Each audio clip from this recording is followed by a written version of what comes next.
And she has this part, it's all about how to live a creative life, meaning create whatever comes to you to create and actually not be worried about whether you can make a living doing it or not. Okay. That's kind of her thesis.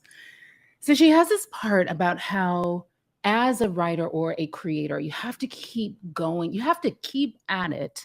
You have to keep at your craft without necessarily getting paid for it long enough to be able to observe your own patterns. All right. Long enough to know that, oh, it's always at this stage of the process that I get super discouraged. It's always at this stage of the process that I want to throw this shit away. And then it's always about a week later that I get a download of clarity, right? Like that.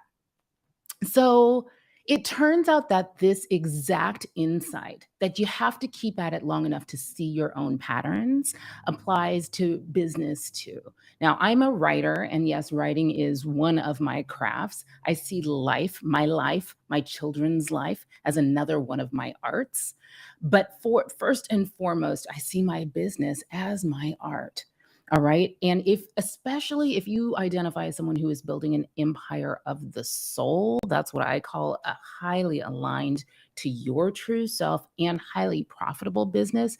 Please catch the principle that you need to keep at it long enough to see your own inner cycles. It's kind of like you have a circadian rhythm of the creative process in your business.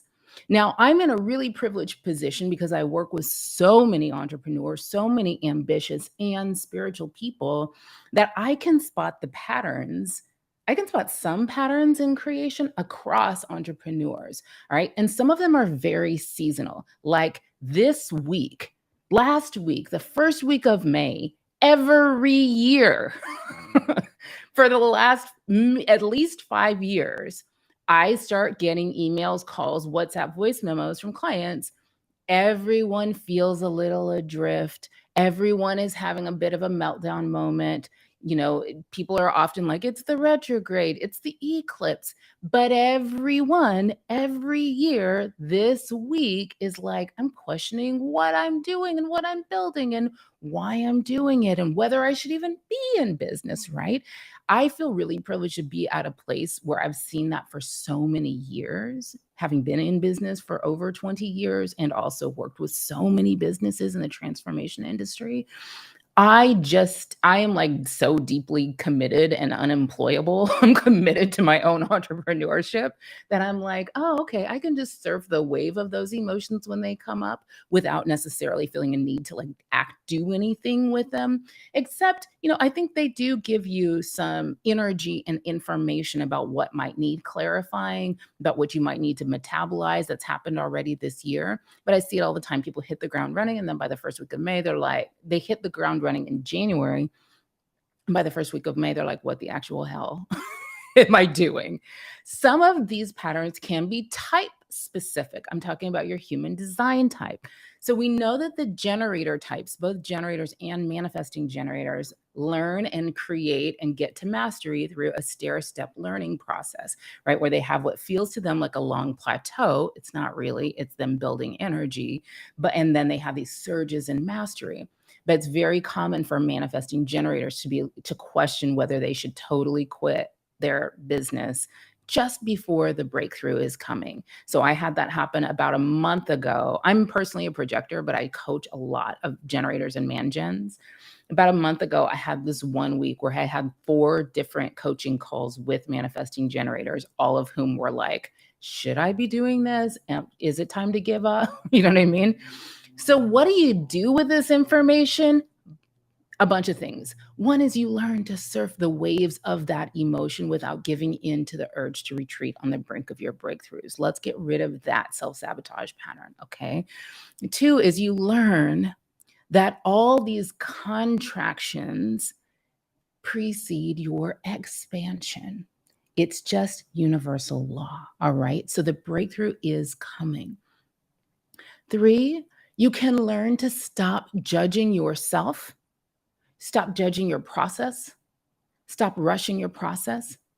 You can stop blowing everything up every year. Okay. You can learn how to see when your vibration is flagging and declining or spiraling into shame and self sabotage. You can learn to put some things in place, put people in place, put community in place. You need somebody in place if you are an entrepreneur building the empire of your soul. You need someone around you who can see when you're hitting your upper limits, when you are spiraling into low vibration, and who will come get your ass. That's my job with my clients. I will come get you. All right. I'm actually coming to get a bunch of them this week. I'm probably going to teach some sort of a live session on like mid-year reboot. I see it every year. So let's not get all wild, wander in the wilderness of self-doubt and self-questioning. Let's and that's I would encourage you to get yourself someplace, some time where you can hear yourself think.